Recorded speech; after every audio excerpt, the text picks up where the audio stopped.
At the top of a metropolis, a deaf man lives surrounded by luxury but wrapped in silence. Everything changes when a cleaner's daughter interrupts his dinner and asks him in signs, "Are you alone?" From that quiet moment, an unlikely bond is born, one that turns emptiness into family. If this story caught your interest, don't forget to subscribe to our channel and tell us what city you're watching from. And now, on with the story. The night fell over New York City like a heavy blanket of lights and shadows.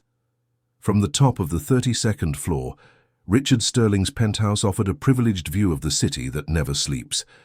Illuminated skyscrapers competed with the stars, creating a spectacle he no longer admired.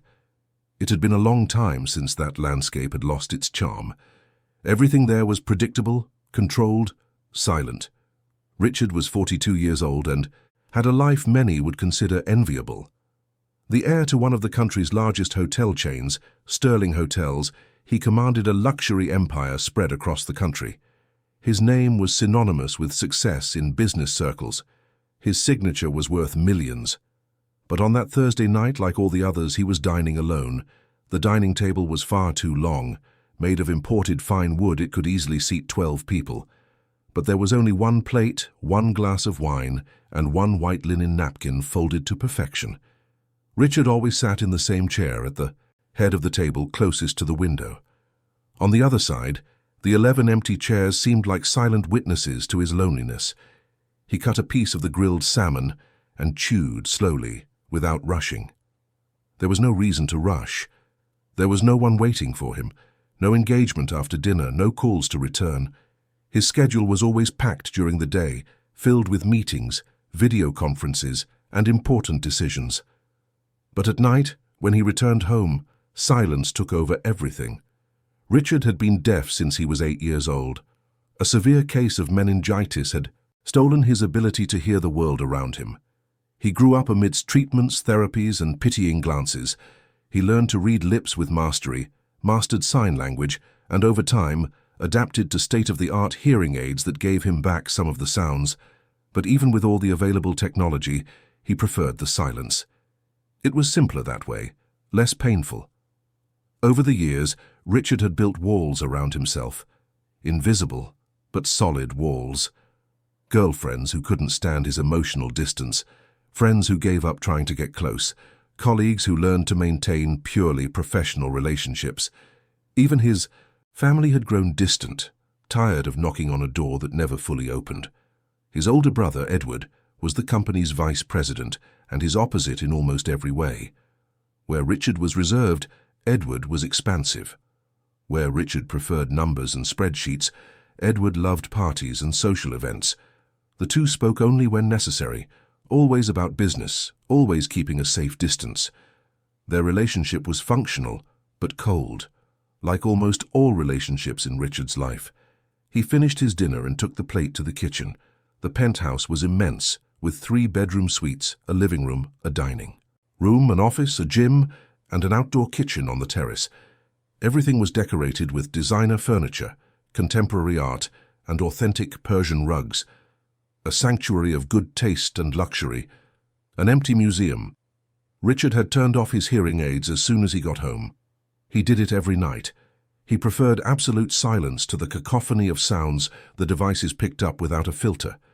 The hum of the refrigerator, the drone of the air conditioner, the distant noise of traffic. It all irritated him.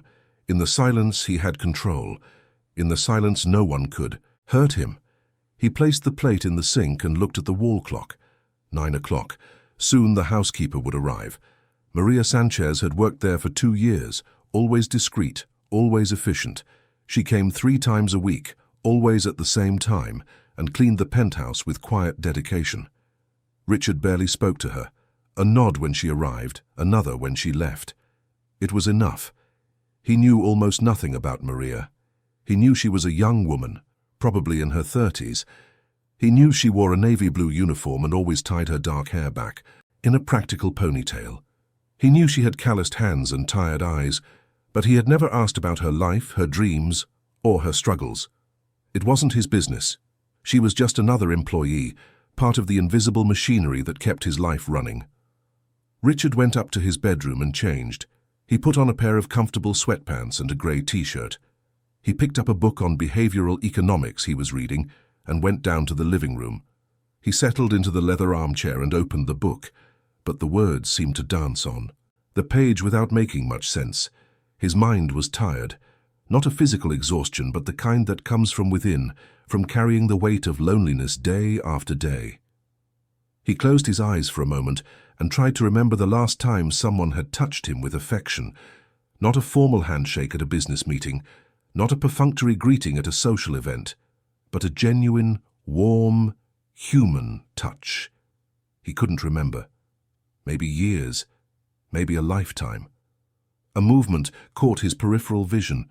Richard opened his eyes and turned his head. Maria was there, at the living room doorway, gesturing with her hands. She was saying something, her lips moving quickly, but he couldn't understand without his hearing aids.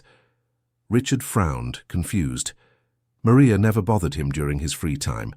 She always did her job and left without causing any disruption. He stood up from the armchair, still holding the book, and walked toward her. Maria seemed nervous, almost distressed.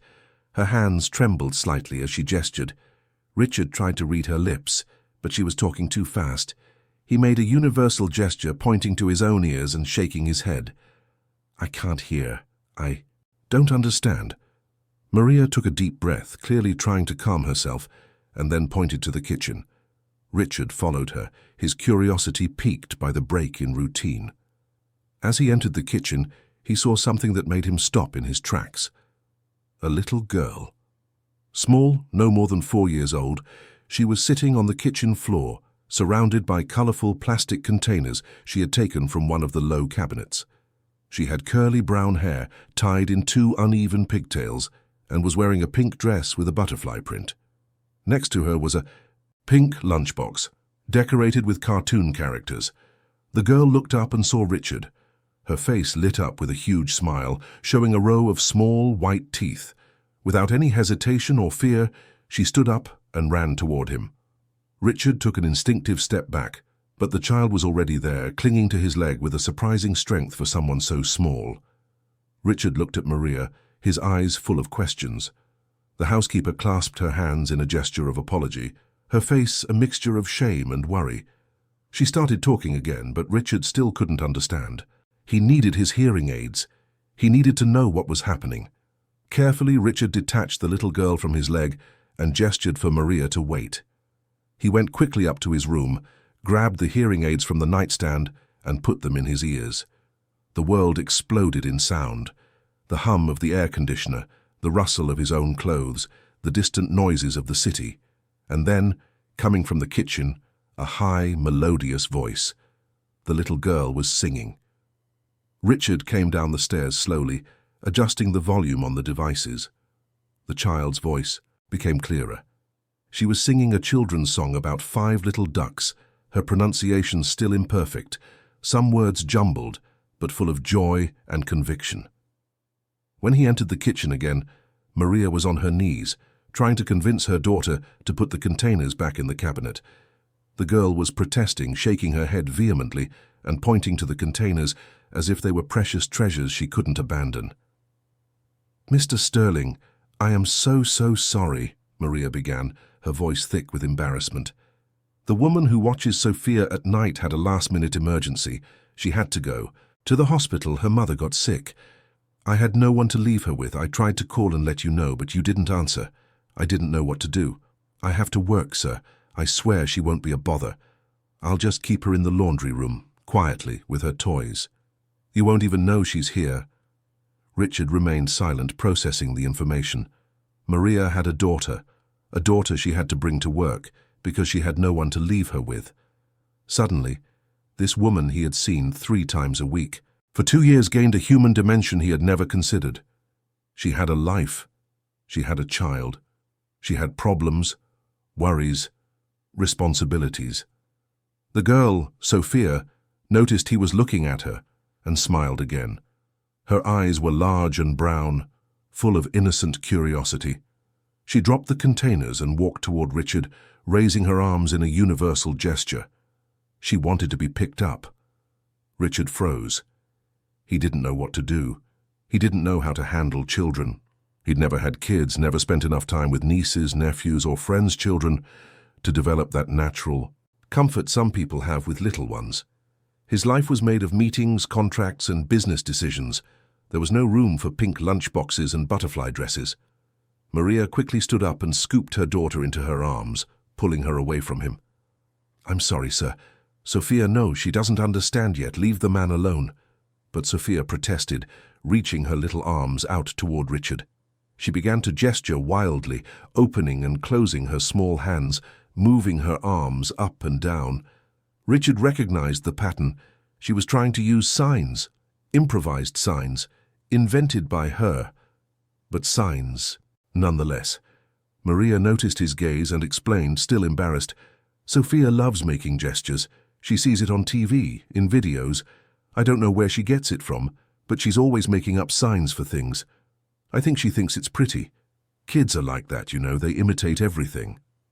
Richard felt something strange stir inside his chest, a feeling he hadn't experienced in a very long time. Curiosity, genuine interest. This child, without knowing anything, was communicating with him in the only language he truly mastered. Her signs made no grammatical sense, but the intention was there. The will to communicate. He crouched down, getting to Sophia's level. The girl watched him intently, her head tilted to the side. Richard raised his right hand and made a simple sign. "Hello." Sophia's eyes widened. She clapped her hands excitedly and tried to copy the gesture. Her small hands struggled to form the sign correctly, but she persisted until she managed something similar. Then she smiled, triumphant, waiting for his approval. Richard, without thinking, smiled back. It was a small, hesitant smile, as if his facial muscles had forgotten how to do it, but it was there. Maria watched the scene with a mixture of surprise and caution. She wasn't sure how to interpret this moment.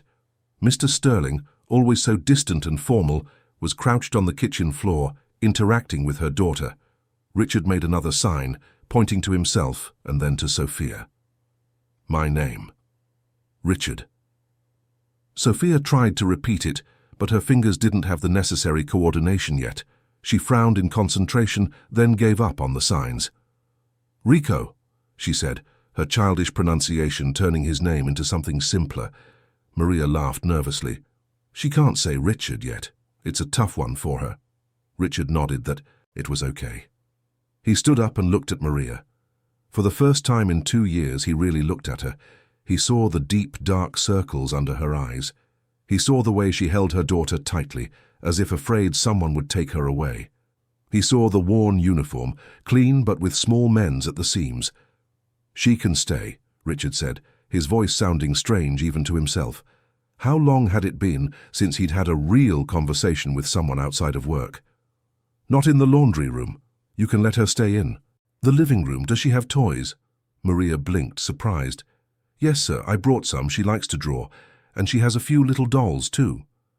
"Then let her stay in the living room. There's plenty of space there." "But, sir, I don't want to cause any trouble. Sophia can be pretty loud sometimes. She talks a lot, sings, asks questions. I don't want her to bother you." Richard looked at the little girl again. Sophia was staring at him with those huge eyes, without a hint of fear or judgment. Just pure, simple curiosity. She didn't see a deaf man. She didn't see a rich, distant businessman. She just saw a human being who was willing to communicate with her. "She won't be a bother," Richard said, and realized he was being sincere. Maria hesitated for another moment before nodding. "Thank you, sir. Thank you so much. I'll keep her quiet over there, I promise." Richard went back to the living room while Maria set up a little corner for Sophia. She spread some toys on the rug, placed the lunchbox beside them, and instructed her daughter to stay there, be good, and not make a mess. Sophia agreed to everything, but her eyes were already fixed on Richard, who had returned to his armchair with the book. Maria went to the kitchen to start her work, but she cast worried glances toward the living room every few minutes. She was afraid her daughter would do something wrong, bother her boss, cause some problem that could cost her her job. But Sophia wasn't interested in causing problems. She had a different mission. The little girl picked up a box of colored pencils and a drawing pad, but instead of starting to draw, she just watched Richard. studying him with the seriousness only small children can possess. After a few minutes, she got up and walked over to his armchair. Richard sensed her presence before he even saw her. When he lowered his book, he found Sophia right there, just inches away, holding the pad and a green pencil. "Rico," she said, pointing at him. "Are you all alone?" The question was like a punch to the gut.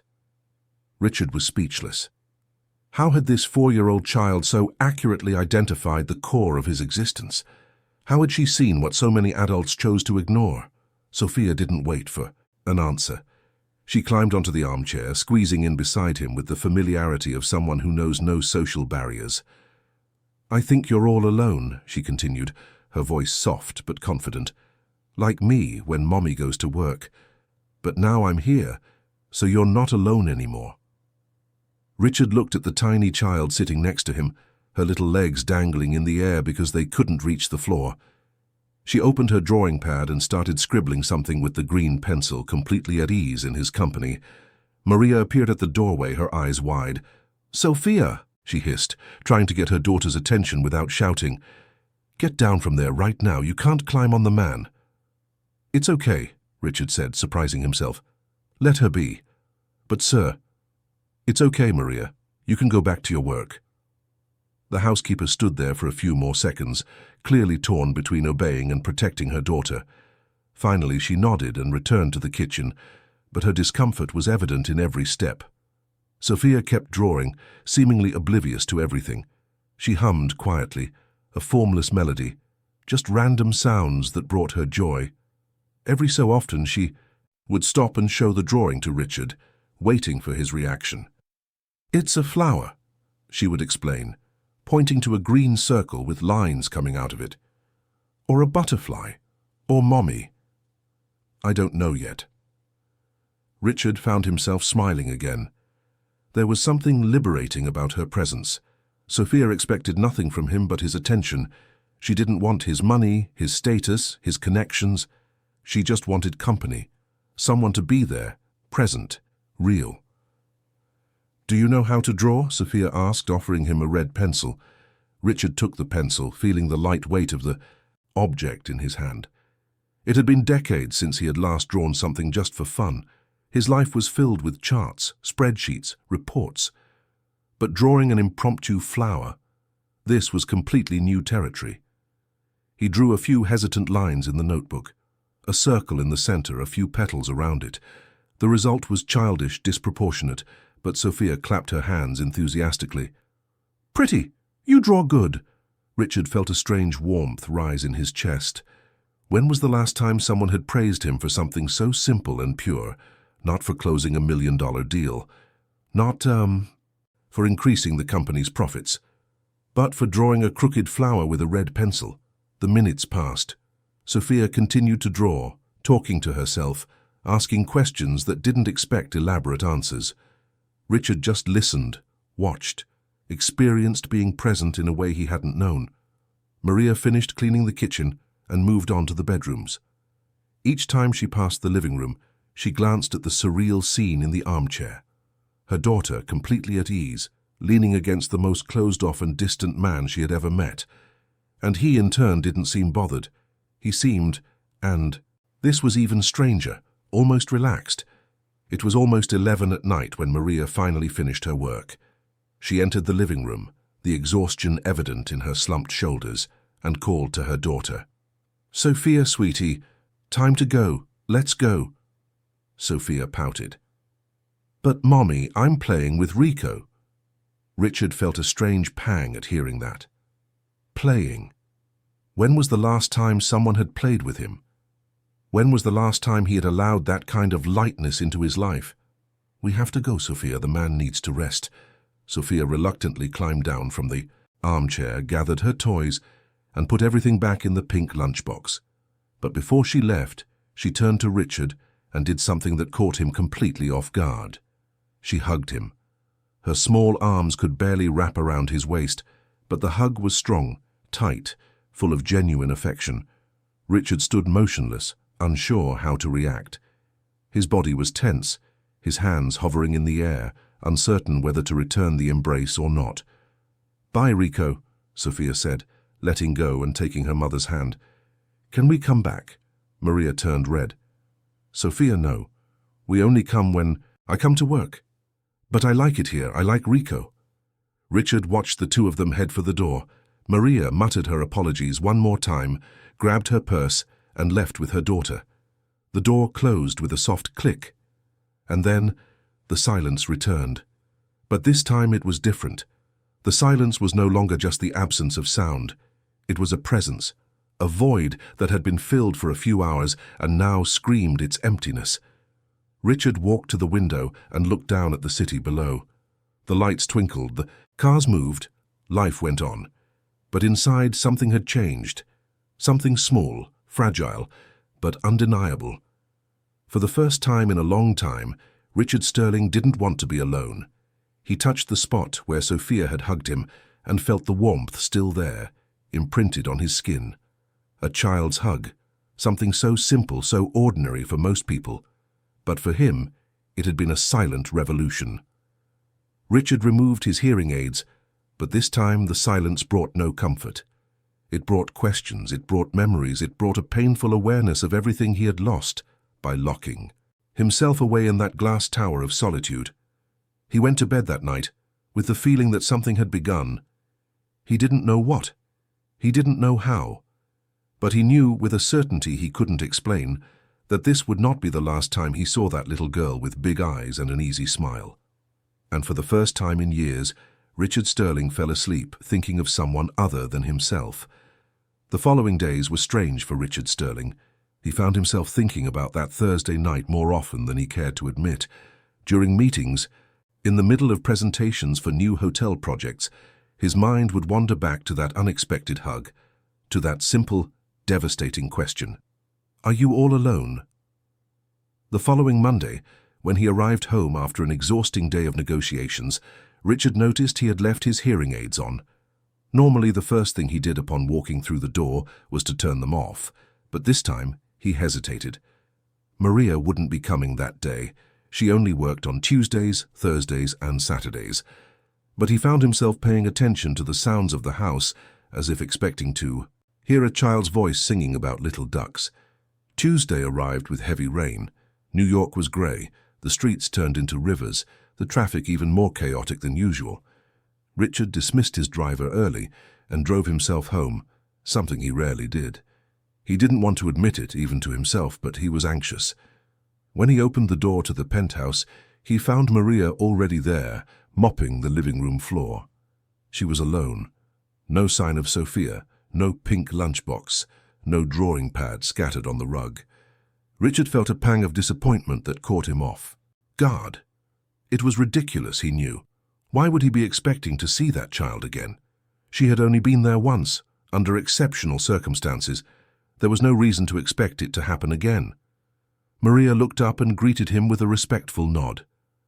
"Good evening, Mr. Sterling." Richard returned the greeting and headed toward his room to change. But before going up the stairs, he turned back. "The woman who watches your daughter, is she better?"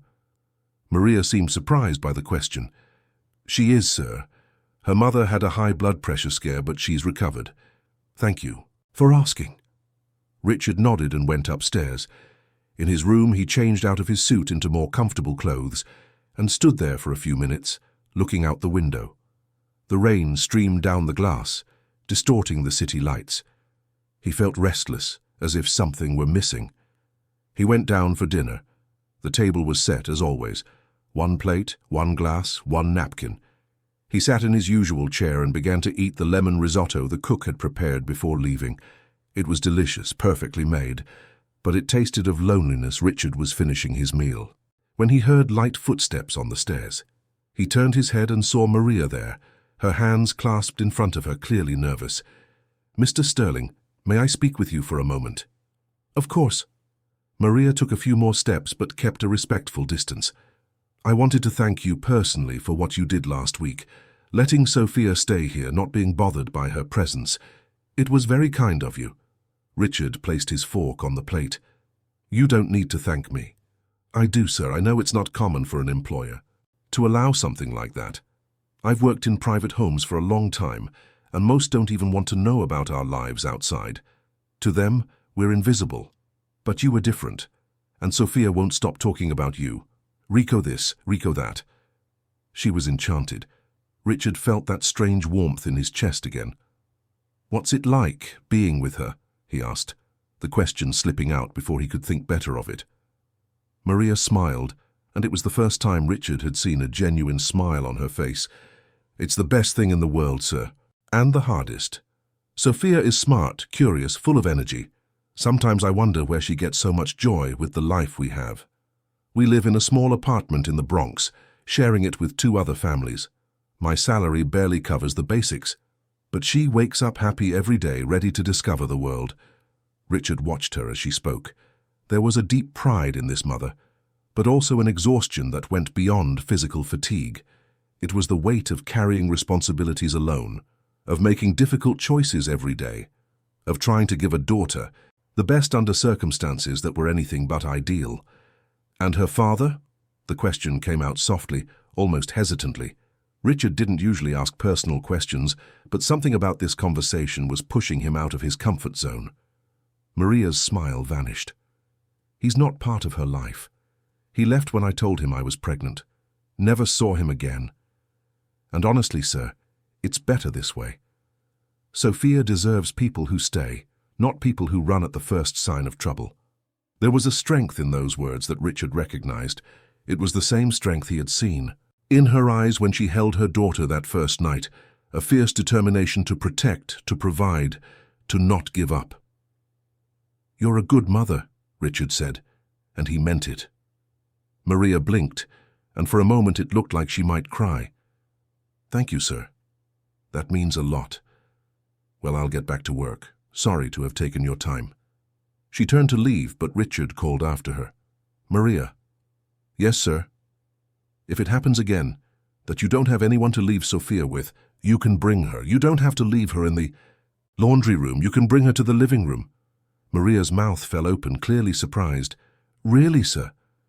"Really? I don't know what to say. Thank you so much. Truly." Richard nodded, and Maria left. He stayed there, alone at the too large table, and realized he had just opened a door he had kept locked for decades. He didn't know exactly where that door led, but something inside him, something he thought had died long ago, wanted to find out. The following Thursday, when Richard got home, Sophia was there. This time it wasn't for lack of options. Maria had brought her daughter because, as she explained with some shyness, the little girl had begged to come back. She wanted to see Rico again. She wanted to show him the new drawings she had made. She wanted to play with signs. Richard found Sophia sitting on the living room rug, surrounded by colored pencils and sheets of paper. She was so focused on her drawing that she didn't notice him come in. Her little tongue was sticking out, caught between her teeth, in a gesture of pure childish concentration. "Hello, Sophia," Richard said, and the girl looked up.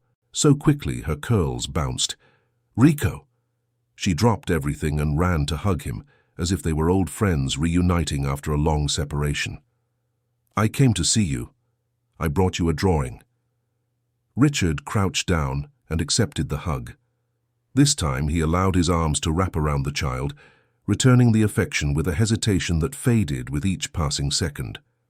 Sophia was warm, alive, real. Holding her was like holding a spark of light in his hands. "What drawing did you make?" Sophia took him by the hand and pulled him toward the rug. She pointed to one of the sheets with pride. "It's you and me and Mommy, we're here in the pretty house." Richard studied the drawing. 3 disproportionate stick figures, one much larger than the other 2, apparently representing him. They all had giant smiles drawn on their faces. Around them was something that could be furniture or just random scribbles. But the intention was clear. It was a family she had invented. "It's beautiful," Richard said. And it was true, he had never received a more sincere gift in his entire life. They spent the evening like that. Sophia, drawing, Richard sitting beside her, sometimes contributing a line or two, but mostly just being present. Maria worked in the other rooms, but every now and then she would appear at the door to check if everything was okay, if Sophia wasn't being too much of a bother. But Sophia wasn't a bother. Her presence was like a balm on a wound Richard didn't know he had. She talked about everything and nothing, jumping from topic to topic with the unique logic of children. She told him about school, about the teacher with red hair, about the neighbor's dog that barked a lot. And she asked questions, lots of questions.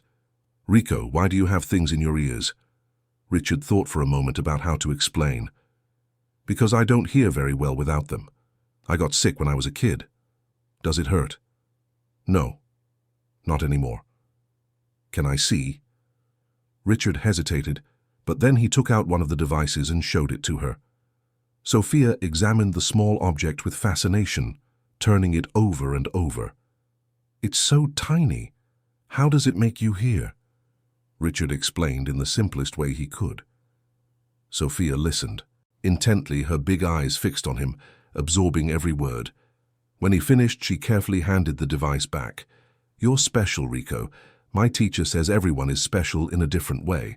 You're special because you hear different, and I'm special because I know how to do signs." She started gesturing, her made-up signs full of enthusiasm and zero correct grammar. Richard laughed, a sound that surprised him. How long had it been since he had truly laughed? "Do you want me to teach you real signs?" Richard offered. Yes, I do."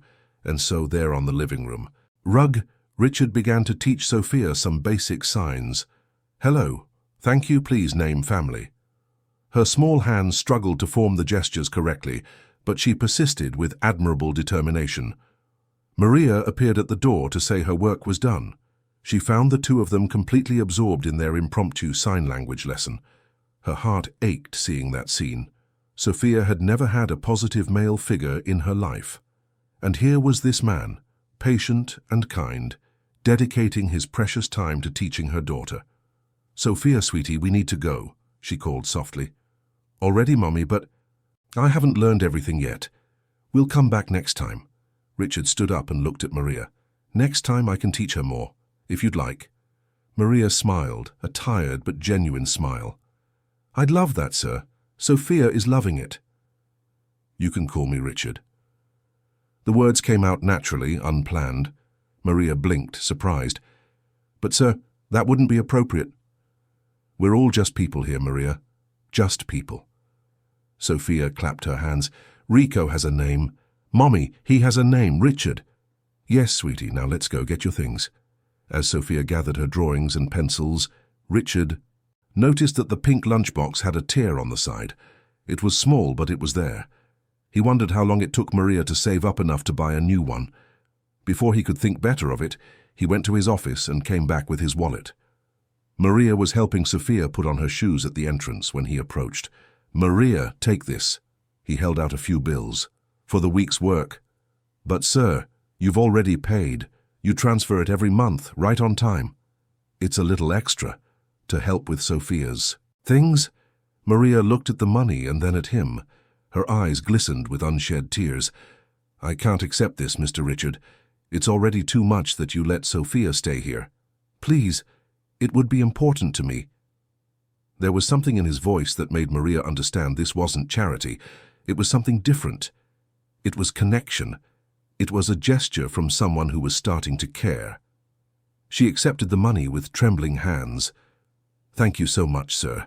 You have no idea how much this helps." After they left, Richard stood in the living room for a long time. The apartment was silent again, but the silence had a different quality. It was as if the space held echoes of that childish laughter, those improvised signs, that vibrant presence. He walked over to the rug and saw that Sophia had left one of her drawings. It was him she had written in big, crooked letters at the top. The stick figure was smiling a disproportionate smile and had little circles on its ears, representing the hearing aids. Richard picked up the drawing and took it to his room. He placed it on the nightstand next to his hearing aids, and that night he fell asleep looking at that childish representation of himself, a man who was smiling. The following weeks established a new routine. Every Thursday, Sophia came with Maria. Richard started coming home earlier on those days, dismissing meetings that could wait, postponing non-urgent commitments. He wanted to be there. He wanted those hours in the company of that extraordinary child and her resilient mother. Slowly, Richard's walls began to crumble. He found himself telling stories from his childhood, things he hadn't shared with anyone in decades. He talked about how hard it was to lose his hearing, about the endless therapies, about the feeling of isolation. Sophia listened to everything with serious attention. Sometimes, when he seemed sad, she would climb into his lap and hug his neck. She wouldn't say anything, just offer silent comfort. That simple gesture from a 4-year-old had more healing power than any expensive therapy Richard had ever tried. Maria began to open up too. During her work breaks, she would accept his invitation to sit at the table for a coffee. She talked about her life, about the challenges of raising a daughter alone, about the dreams she had left behind when Sophia was born. She had wanted to be a teacher, but had to drop out of college in her 2nd year when she got pregnant. The money that should have paid for tuition went to diapers, milk, clothes. Richard listened to her with genuine attention.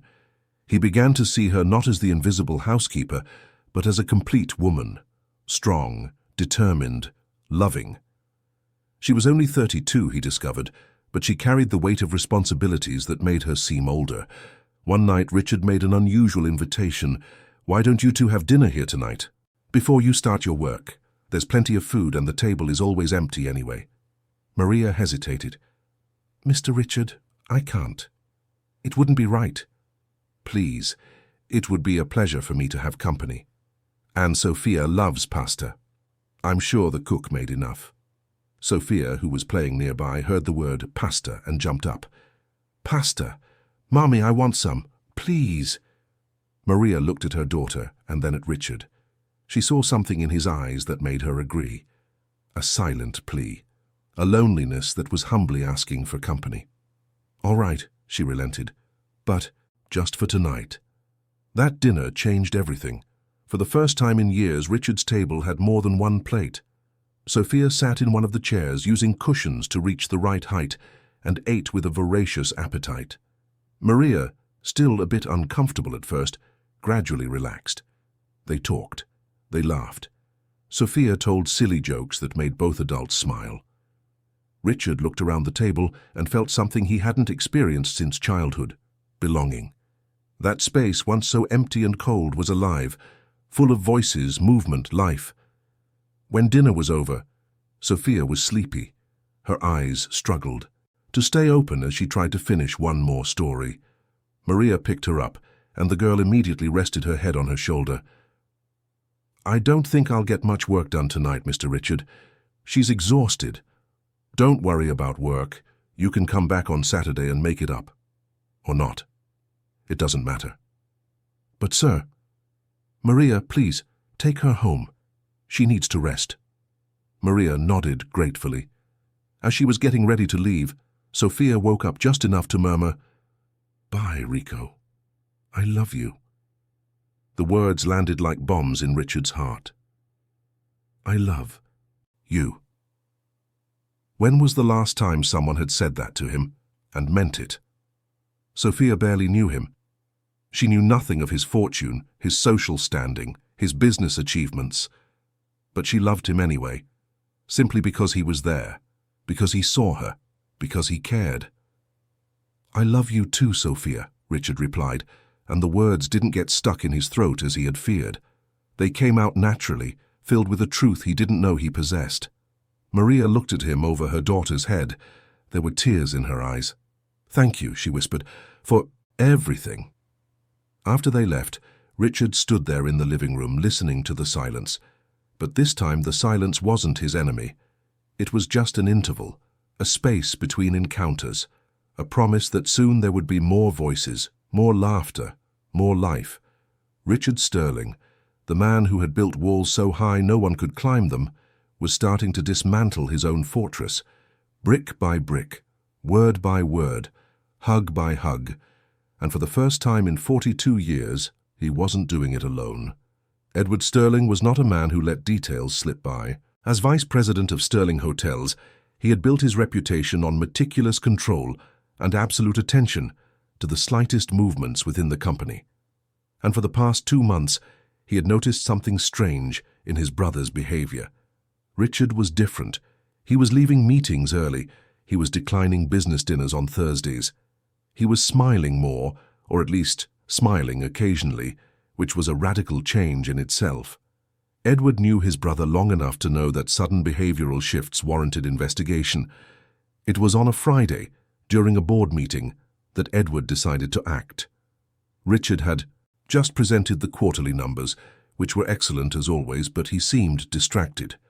His phone buzzed during the presentation, and to everyone's surprise, he glanced at the screen and smiled. A small but undeniable smile. Edward waited until the end of the meeting. When everyone else had left, he grabbed his brother's arm. "We need to talk." Richard faced him with that neutral expression he had perfected over the years. "About what?" "About you. You're different." "Different how?" Edward crossed his arms. "I don't know. Lighter, less present." "Is there something going on I should know about?" "Nothing that concerns the company." "Everything that concerns you concerns the company. You're the CEO, Richard. Your image is the sterling image. If there's something in your life that could affect our reputation, I need to know." Richard felt a surge of irritation. "My personal life is none of your business, Edward." "It is when you're the face of the company. You know how these things work. Any scandal, any slip-up, and the shareholders start asking questions." "There's no scandal." "Then explain to me why you've been turning down engagements, why you're leaving early on Thursdays, why you have this look like you've discovered something interesting." Richard considered telling the truth for a moment, telling him about Sophia, about Maria, about how those two people had brought color to his monochromatic life. But he knew his brother. Edward wouldn't understand.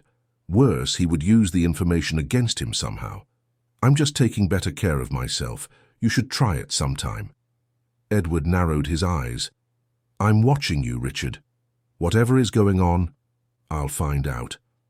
And that's exactly what he did. Edward hired a private investigator. It wasn't the first time he'd taken such measures in the company, usually to vet potential partners or competitors, but this time the target was his own brother. He justified it to himself as a necessary measure. He had to protect the interests of the family, the company, the sterling legacy.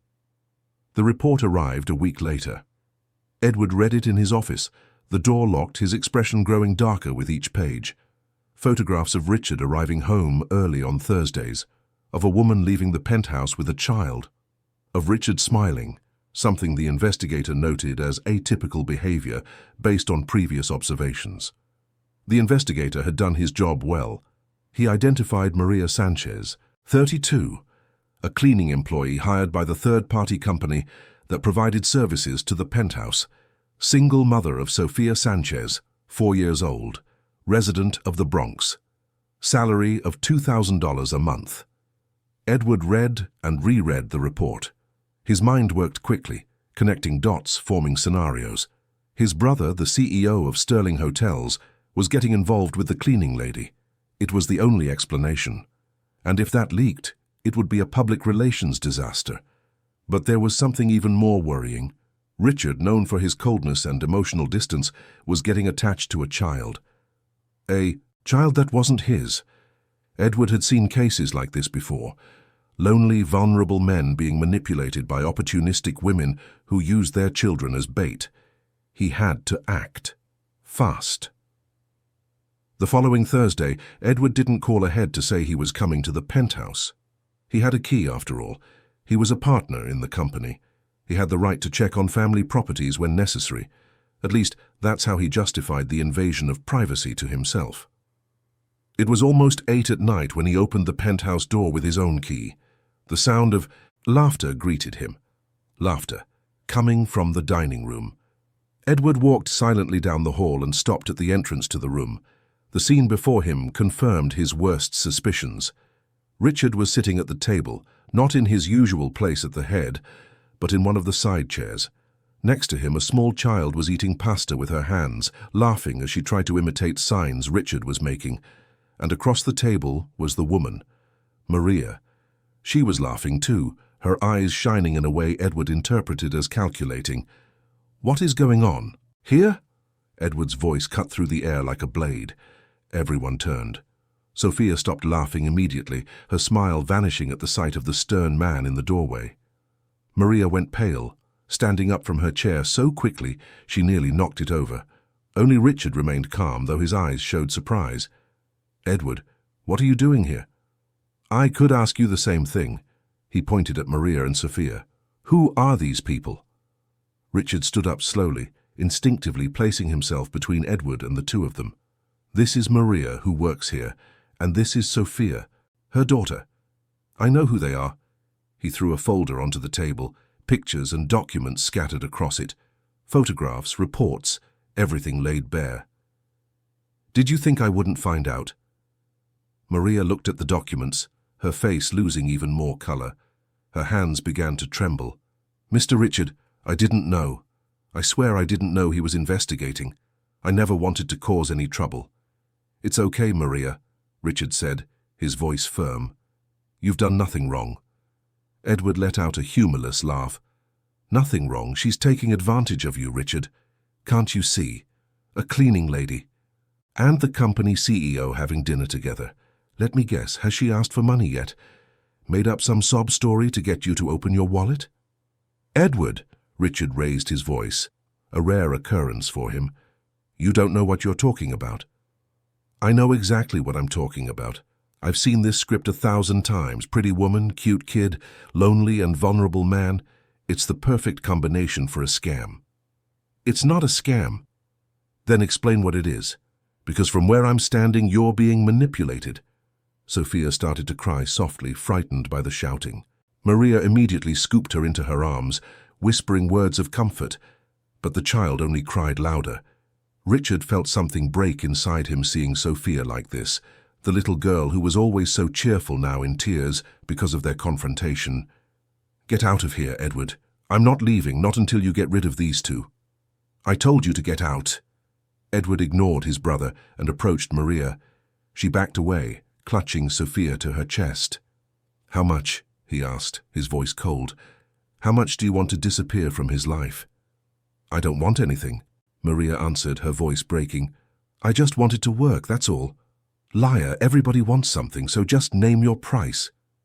"Enough." Richard stepped between them, pushing his brother away from Maria. "Get out of my house now." Edward stared at him, surprised. It was the first time Richard had raised his voice to him like that. It was the first time he had seen real passion in his brother's eyes, and that scared him more than anything. "You're making a mistake, Richard, a mistake that could destroy everything our family has built." "Then let me make my mistake in peace." "I can't do that. You're the CEO of this company. Your image is our image, and I won't let you destroy it for this woman and her child." "They have names, Edward. Maria and Sophia, they're people, not threats to the company." Edward looked at his brother for a long moment. Then he grabbed the folder from the table and headed for the door. "This isn't over, Richard. I'm calling a board meeting. If you don't have the sense to protect yourself, then it's up to us to do it. Go ahead, call your meeting." Edward left, slamming the door hard behind him. The silence that followed was dense, heavy, suffocating. Sophia was still crying, her little face buried in her mother's neck. Maria was trembling, silent tears streaming down her face. Richard approached slowly, reaching out a hand to touch her shoulder. "I'm so sorry, Maria. I didn't know he was investigating." "I have to go," she said, her voice barely audible. "I have to get out of your life. This is going to cause problems for you, for the company. I can't—" "No," Richard interrupted her, his voice firm. "You're not going anywhere. Edward is wrong. He doesn't understand. But I'm not going to let him take you away from me." Maria looked at him through her tears. "Mr. Richard, you don't understand. Men like him always win. People like me always lose. That's how the world works." "Then we'll change how the world works." Richard knew it sounded naive. He knew Edward had power, connections, resources. But for the first time in his life, he was willing to fight. Not for business, not for money, but for something far more precious. For connection, for family, for love. In the following days, the tension mounted. Edward made good on his threat and called an emergency meeting of the board of directors. The agenda was vague, something about improper conduct and concerns over the company's image, but Richard knew what would really be discussed. He didn't tell Maria about the meeting. He didn't want to worry her any more than she already was. She was already distant, guilt-ridden, seriously considering quitting and disappearing from his life. Every time she came to work, she avoided looking him in the eye. Sophia, who was usually all smiles and hugs, was quieter, sensing that something was wrong. The meeting was scheduled for a Monday at 10 in the morning. Richard spent the weekend preparing. He rehearsed arguments, considered strategies, thought of every possible counter-argument Edward might present. But on Saturday night, something happened that changed everything. Richard was at home alone when the doorbell rang. It was late, almost midnight. When he opened the door, he found Maria there.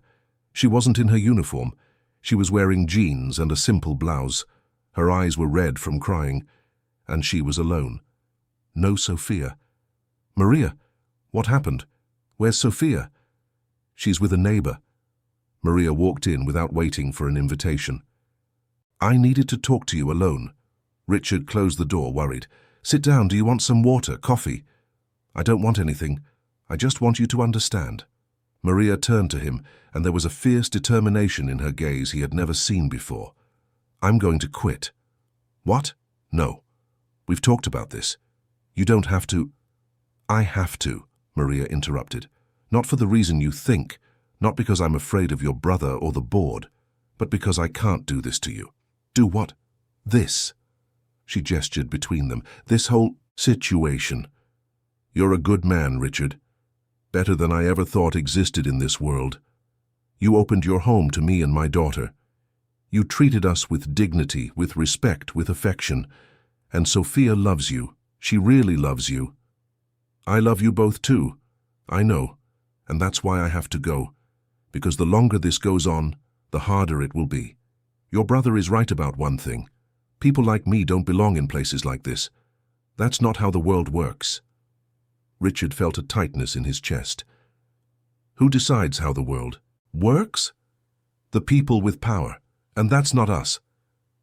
Then we'll take the power, we'll fight. Maria shook her head, tears streaming down her face again. You don't understand. If I stay, they'll destroy you. They'll take away your position in the company. They'll tarnish your reputation. And all for what? For a cleaning lady and her daughter? It's not worth it, Richard.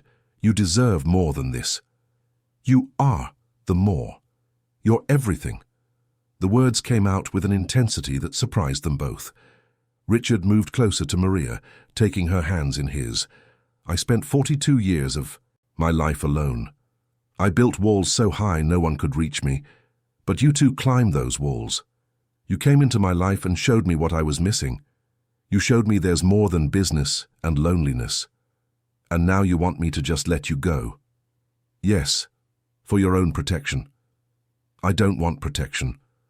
I want you. Maria sobbed, her body shaking. Richard pulled her into a hug. She resisted for a moment before giving in, burying her face in his chest.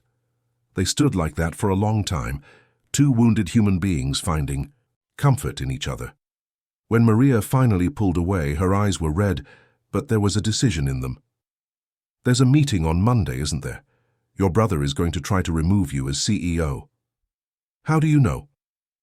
I heard him on the phone when he was here last week. He was discussing strategies with someone. Richard sighed. Yes, there's a meeting. And yes, Edward is going to try to oust me. But I'm not going to let it happen without a fight. What are you going to do? I'm going to tell the truth. I'm the truth. Going to tell the board exactly what's happening. That I met two extraordinary people who changed my life, and if they can't understand that, if they decide that's reason enough to remove me, then so be it. And the company? Everything you've built? It's worth nothing if I have to live an empty life to keep it. Maria studied him for a long moment. Are you sure about this? Really sure? Because if you do this, there's no going back. Once you take a stand, there will be consequences. And they could be worse than you imagine. I'm sure. The only thing I'm not sure about is whether you'll stand with me through this battle. Maria took a deep breath. Her eyes met his, and in them was fear, but also courage. I'll stay, not because I think we'll win, but because you deserve to have someone by your side. Richard smiled, a genuine smile full of gratitude and affection. Then we'll face this together. Maria nodded. But Richard, there's something you need to know, something that might change your decision. What is it? Your brother offered me money. A lot of money. $50,000 to disappear from your life. Richard tensed. And what did you say? I told him he could keep his money, that my daughter and I are not for sale. Maria smiled through her tears. I may be poor, Richard, but I have my dignity. Richard pulled her into another hug, this one tighter.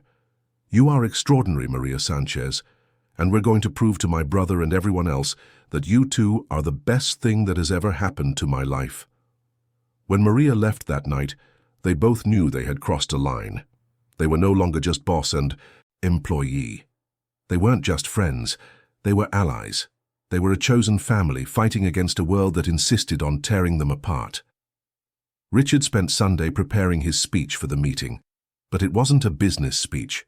It was a declaration, a statement of values, a choice between what was expected and what was right.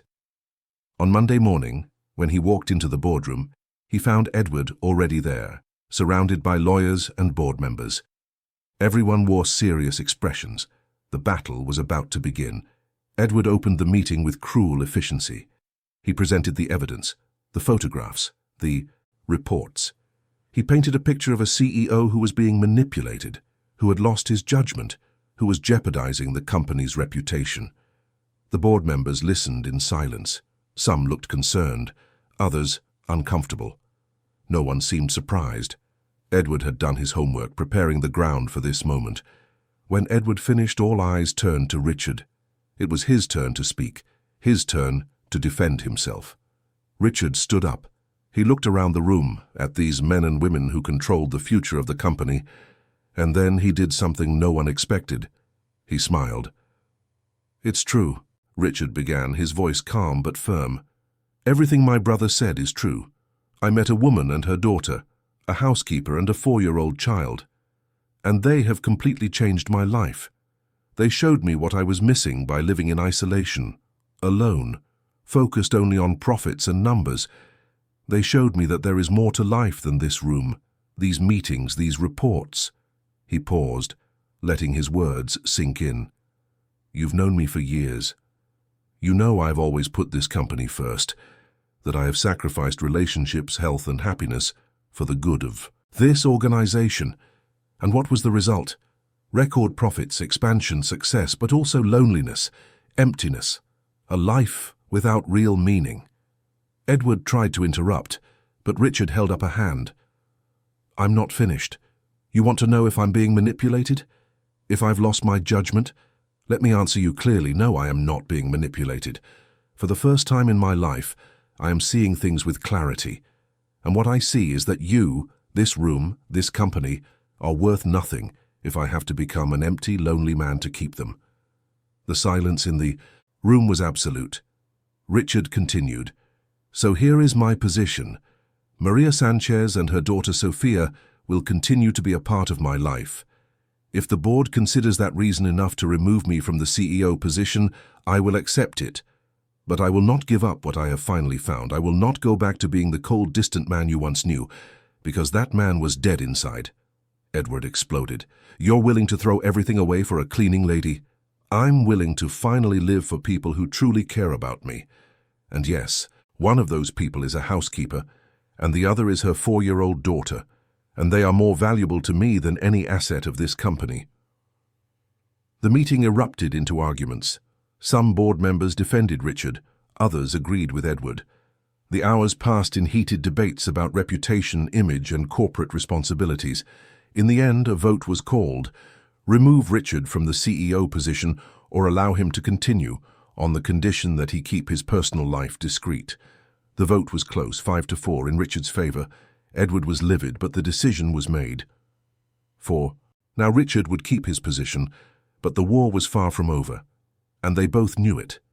When Richard left the room that afternoon, he picked up his phone and called Maria. When she answered, her voice was anxious. How did it go? We survived. For now. Maria let out a sigh of relief. And now? Now, Richard said, looking out the window at the city below. Now we keep fighting. Together. On the other end of the line, he could hear Sophia in the background, singing one of those nonsensical children's songs. And in that moment, Richard knew he had made the right choice. No matter what came next, he was no longer alone, and that made all the difference. The victory at the board meeting was just the beginning. In the following months, Edward didn't give up. He kept pushing, looking for loopholes, trying to find anything he could use against Richard. The tension at the company was palpable. Meetings became silent battlefields. Decisions were questioned. Richard's every move was watched and judged. But something had fundamentally changed in Richard Sterling. He was no longer the man who avoided conflict by hiding behind emotional walls. Now he faced every challenge head-on, with a determination that came from a place he didn't even know existed. It came from the heart. It came from love. Maria continued to work at the penthouse. Despite the pressure and the veiled suggestions that it would be better for her to leave, she stayed. Not out of stubbornness, but because Richard had made it clear that her presence there was not just tolerated, it was wanted. It was essential. Thursdays became sacred. No matter what happened at the company, Richard was home at that time. Sophia would arrive with her pink lunchbox, not so new anymore, but still carried with pride, and transform the silent penthouse into a place full of life. She had learned many real signs by now. She could form simple sentences and loved talking with Richard using her hands. One night, during one of those dinners that had become a tradition, Sophia asked a question that left both adults speechless. "Rico, can you be my real dad?" Maria choked on the juice she was drinking. Richard froze, his fork halfway to his mouth. Sophia looked at them with that devastating innocence, waiting for an answer as if she had asked something simple like what time it was. "Sophia, sweetie," Maria began, her voice tense, "Richard isn't your dad. He's our friend, a very special friend, but why can't he be my dad? He takes care of us, he makes you smile, he teaches me things. Isn't that what dads do?" Richard put his fork down. His heart was beating so hard he was sure they could hear it. He looked at Maria and saw fear in her eyes. Fear that he would say yes. Fear that he would say no. Fear that this question would change everything. "Sophia," Richard said softly, crouching down to her level.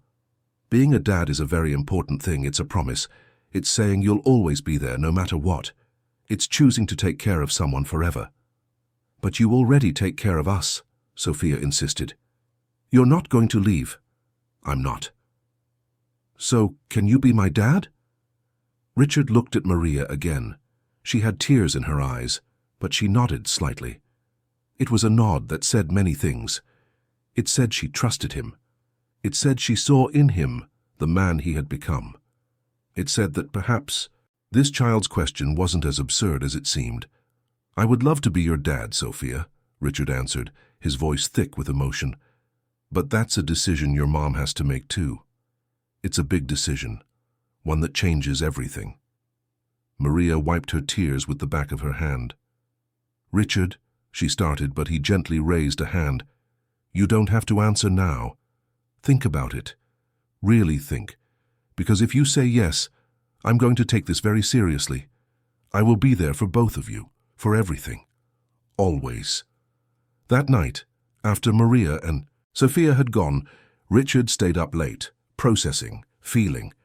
Sophia's question had opened up a possibility he didn't even know he was considering, being a father, having a family, not in the biological or traditional sense, but in the truest sense, choosing to love, choosing to stay.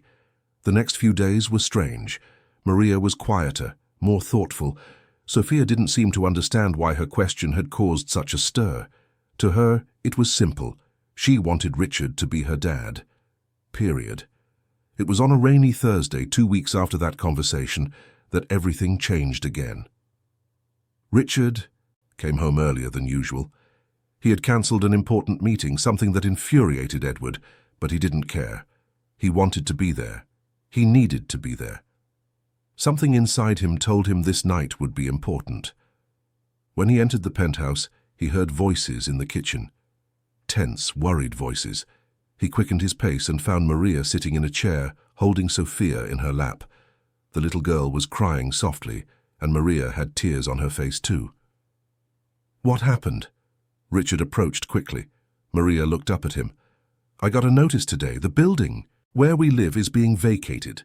They're going to demolish it to build a new development. We have 30 days to get out. And where will you go? I don't know. Maria held Sophia tighter.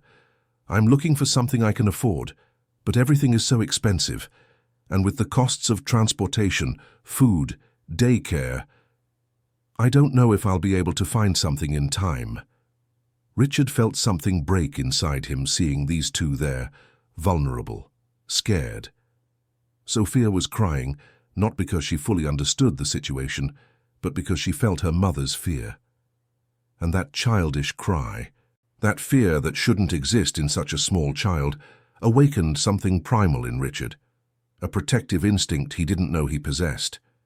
He knelt in front of Maria and took her hands. You're going to stay here. What? You're going to live here, with me, in this penthouse. Maria blinked, confused.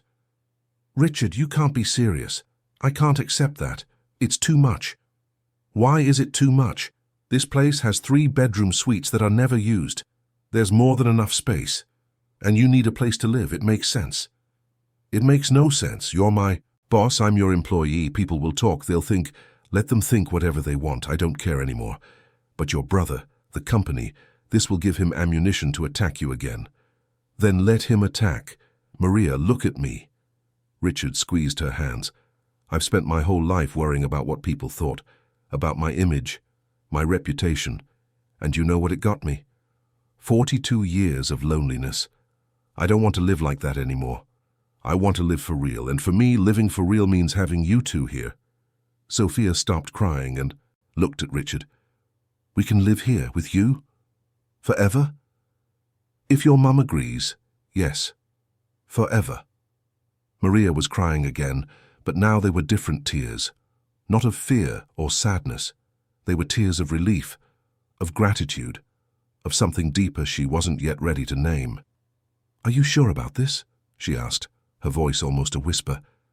Because if I accept, there's no going back. People will judge. Your brother will use this against you.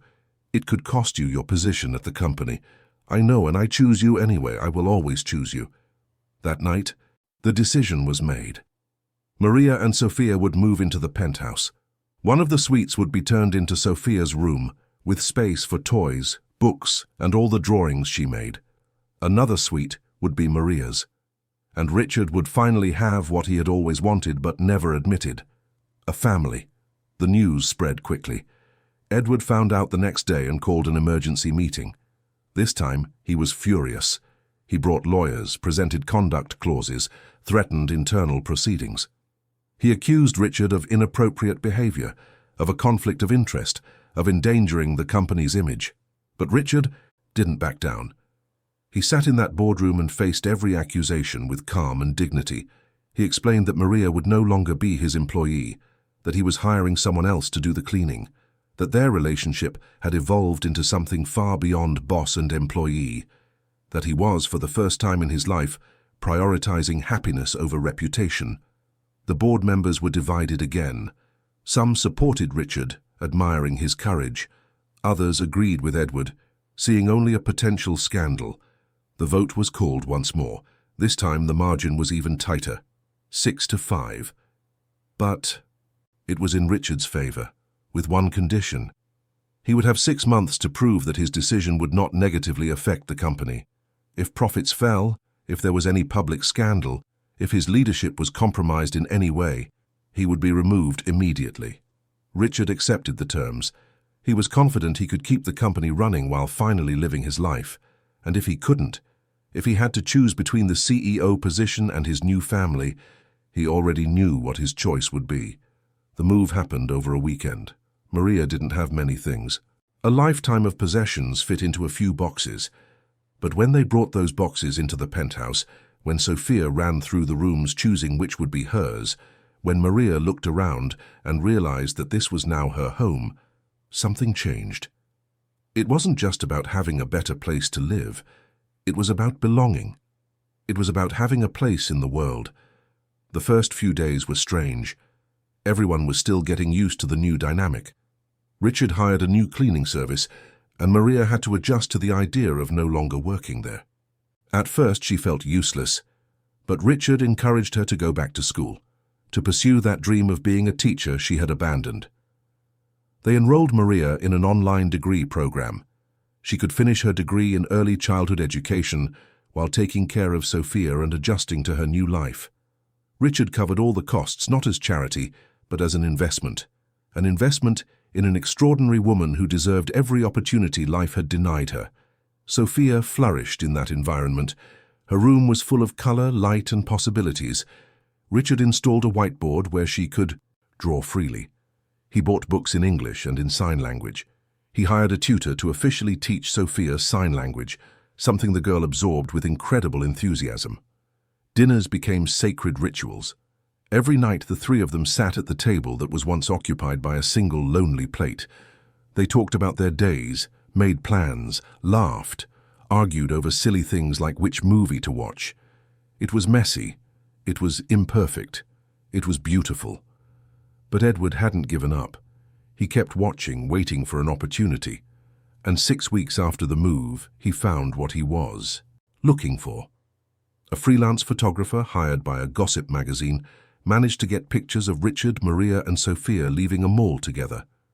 The images showed Sophia in Richard's arms, the three of them smiling, looking exactly like what they were. A family. The story was published with a sensational headline, "Reclusive Billionaire Heir's Secret Romance with Former Maid." The story painted a scandalous picture, suggesting inappropriate behavior, abuse of power, manipulation.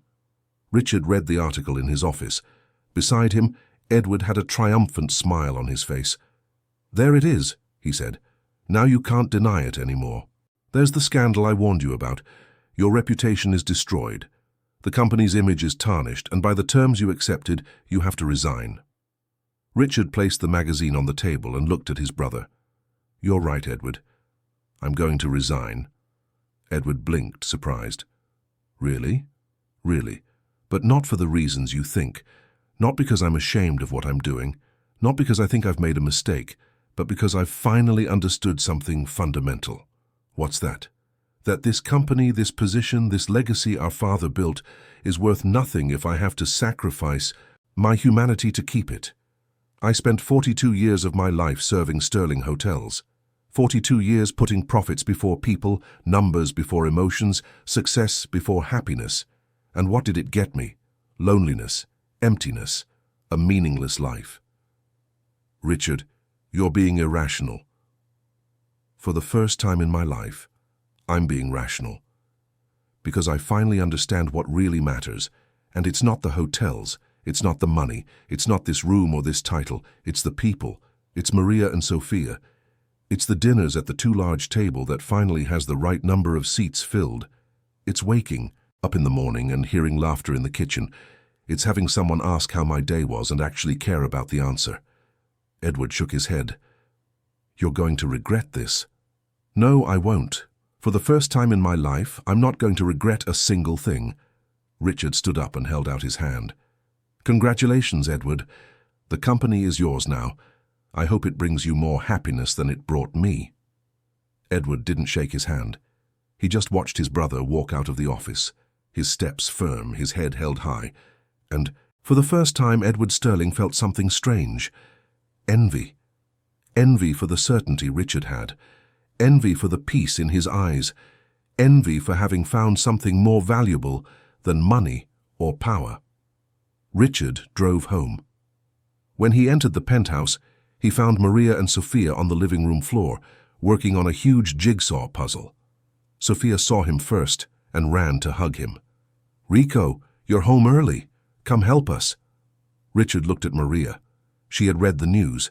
He could see it in her eyes, but there was no fear there, no guilt. There was only a silent question. He knelt and picked Sophia up. I resigned, he said simply. Maria went pale. What? Richard, no? You couldn't have... I could, and I did. And it was the easiest decision I've ever made in my life. But the company, your legacy, everything you worked to build. It's worth nothing compared to this. He gestured around them. To you two, to this family, to this life. I chose to be happy, Maria. I finally chose to be happy. Sophia didn't fully understand what was happening, but she felt the emotion in the air. She hugged Richard's neck tightly. Are you still going to be my dad, even without the company? I will always be your dad, little one. Always. Maria started to cry. They were tears of so much emotion she didn't know how to process them. Richard had given up everything for them. Not because she asked, not because Sophia begged, but because he truly believed they were worth more than anything else. She stood up and walked over to him. What are we going to do now? We're going to live, just live. I have enough savings to take care of the three of us comfortably for many years. I can do consulting, invest in small businesses, 1,000 things, but mostly I can be present. I can be the father Sophia deserves. I can be the partner you deserve. I can finally be the person I should have been all along. And your parents? Your brother? Your family will disown you. Then they were never my real family. My real family is right here. That night, after Sophia was asleep, Richard and Maria stood on the terrace, looking out at the illuminated city below. He told her everything that had happened, the meeting, the resignation, the liberation he felt in making that decision. Maria listened in silence. When he finished, she took his hand. I don't know how to thank you for what you did, for everything you've done. You don't have to thank me. You've given me so much more than I could ever repay. How so? You gave me a life, a real life, with love, with purpose, with meaning. I was dead inside, Maria, and you brought me back to life. They stood there, hand in hand, late into the night, and when they finally went to sleep, they both felt a peace they hadn't known in a long time, a peace that comes from right choices, from aligned priorities, from true love. The following months were a period of adjustment. Richard had to get used to a different life. No daily meetings, no constant business decisions, no pressure of leading a corporation. It was strange at first, but slowly he discovered new rhythms, new joys. He started taking Sophia to school every morning. He helped Maria with her studies at night. They cooked together, trying new recipes. They traveled on weekends to simple places, beaches, mountains, small towns, places where no one knew the sterling name, where they were just Richard, Maria, and Sophia, a family. Sophia continued to learn sign language with enthusiasm. She was a little teacher now, teaching other kids at school. She spoke with pride about how her dad was special, how he heard the world differently, and the other children listened with fascination. Maria graduated with her degree in education 2 years later. On graduation day, Richard and Sophia were in the front row, clapping louder than anyone. Seeing this strong woman who had overcome so many obstacles finally achieve her dream was one of the proudest moments of Richard's life. And on a Saturday morning, almost 3 years after that first accidental meeting in the kitchen, Richard asked a question that changed everything once more. They were having breakfast on the terrace. Sophia was drawing in her new notebook, tongue out in concentration. Maria was reading a book on child pedagogy, and Richard was watching them, his heart so full of love it ached. Maria, he said softly. She looked up. Yes. Marry me? Maria dropped her book. What? Marry me? Not because I think we should, not because Sophia needs a legal father, but because I love you, because I want to spend the rest of my life waking up next to you, because you made me understand what it truly means to love someone. Richard, I don't know what to say.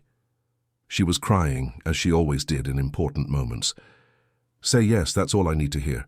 Sophia dropped her pencil and jumped in her chair. Are you asking Mommy to marry you, like in the movies? I am, little one. Then she has to say yes. In the movies, everyone says yes. Maria laughed through her tears.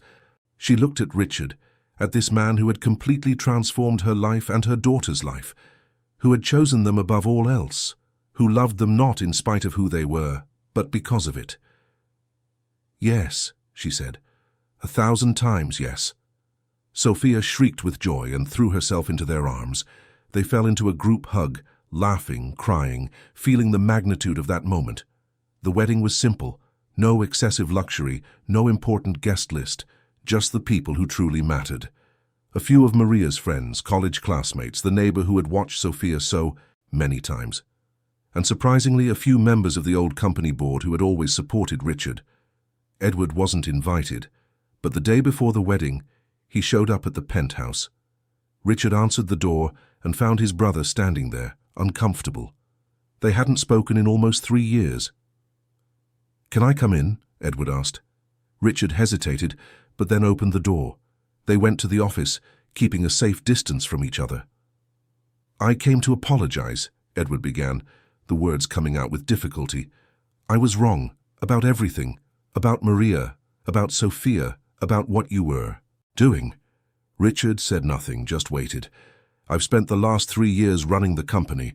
The profits are great, better than ever actually, but I'm miserable, Richard, completely miserable. I work 16 hours a day. I have no friends, no family. I have nothing but numbers on a screen. I'm sorry to hear that. You're not, and I don't deserve it." Edward took a deep breath. "I saw the pictures of your engagement. They were all over social media. And you know what I felt? Envy. Envy of the way you looked at her, the way Sophia hugged you, the genuine joy in that photo.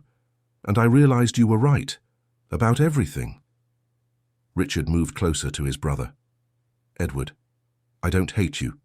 I never did. But you hurt me. You tried to destroy the best thing that ever happened to me. I know. And I'm sorry. Truly. I don't expect you to forgive me, but I wanted you to know that I finally understand." "Understand what?" "That you're braver than I'll ever be. You chose love. You chose happiness. And I chose fear. Fear of change. Fear of vulnerability. Fear of everything I couldn't control." The two brothers stood in silence for a moment. Then Richard held out his hand. "A new beginning." Edward shook it, tears in his eyes. "A new beginning." On the wedding day, the sun shone brightly. Maria was beautiful in a simple but elegant dress. Sophia was the flower girl, wearing a pink dress she had chosen herself, and Richard, for the first time in his life, allowed himself to feel completely and utterly happy. When they exchanged vows, they weren't memorized or traditional words. They were true promises, promises to be present, to choose love every day, to build a life based not on social conventions, but on mutual respect and genuine affection. And when the justice of the peace declared them husband and wife, Sophia cheered louder than anyone. "My parents! Now I have my parents!" Years later, Richard sat on the same terrace where he had spent so many lonely nights. But now Sophia was 8 and reading a book beside him, practicing sign language. Maria was 6 months pregnant with their second child, and Richard finally understood what it meant to be whole. The penthouse was no longer an empty museum. It was a home, full of laughter, silly arguments, and imperfect but real love. The walls had Sophia's drawings framed. The refrigerator was covered in reminders and photos. The dining table always had at least 3 places set. Richard still had his hearing aids, but now he wore them with pleasure, because there were sounds he wanted to hear. Sophia's laugh, Maria's voice singing in the shower, the cry of the baby who was on the way. One evening, Maria sat beside him on the terrace. "Are you happy?" she asked. Richard took her hand and kissed it gently. "More than I ever imagined possible. No regrets?" "None. Absolutely none." "Even about the company? About everything you left behind?" Richard looked inside the penthouse. He saw Sophia focused on her reading. He saw the toys scattered on the floor. He saw the life they had built together. "I didn't leave anything behind, Maria. I found everything. I finally found what really matters. And there, high above New York City, surrounded by the city lights and the love of his family, Richard Sterling was finally at peace. He was no longer the lonely man dining at an empty table. He was no longer the cold executive hidden behind emotional walls. He was just Richard, husband, father, man, complete, happy, alive, and for the first time in 45 years, he wasn't alone. He would never be again. End of story. Dear listeners, we hope the story of Richard, Maria, and Sophia has deeply touched your heart. If you were moved by this journey of transformation, of love that overcomes social barriers, of brave choices that change destinies, please leave a like, subscribe to the channel, and tell us in the comments which moment stood out to you the most. Was it Sophia's first hug, Richard's courage in resigning from his company, the pure love that blossomed between these three souls? Every day we bring you intense stories like this one, revealing the deepest and truest side of the human spirit, stories that show that love, when it's real, conquers all adversity. We'll see you in the next episode with another narrative that will make your heart beat faster. Until then,